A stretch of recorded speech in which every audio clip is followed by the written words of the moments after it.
Hello everyone, attention please. Good morning সকলকে, আর again welcome back to my new mini blog. সকালবেলা মা বলছিল যে গাজর আর আলু দিয়ে ভাজি করবে, তাই মাকে হেল্প করার জন্য চটপট করে আমিও গাজরগুলোকে কেটে দিলাম, দেন আলুগুলোকেও ঝিরিঝিরি করে কেটে দিলাম।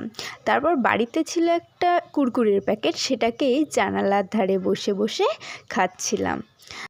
তারপর দুপুরবেলা কম্পিউটারে যাওয়ার জন্য রেডি হয়ে গিয়েছিলাম, আর সঙ্গে নিয়েছি ছাতা। এটা একদমই গুরুত্বপূর্ণ একটি জিনিস, যেটা ছাড়া বাইরে বেরোনোই মুশকিল এত রোদের মধ্যে। আর যেতে যেতে রাস্তায় একটা ছোট্ট ক্লিপও নিয়ে নিয়েছি। তারপর বাড়িতে বিকেলে এসে লাঞ্চ করে নিয়েছি। লাঞ্চে ছিল এটা মিষ্টি কুমড়ো দিয়ে মাছের মাথা দিয়ে, তারপর ছিল সর্ষে দিয়ে বাটা মাছের ঝোল। ব্যাস আজকের মতো এটুকুই রাখলাম। পরের ভিডিওতে আবার দেখা হচ্ছে। কেমন? টাটা।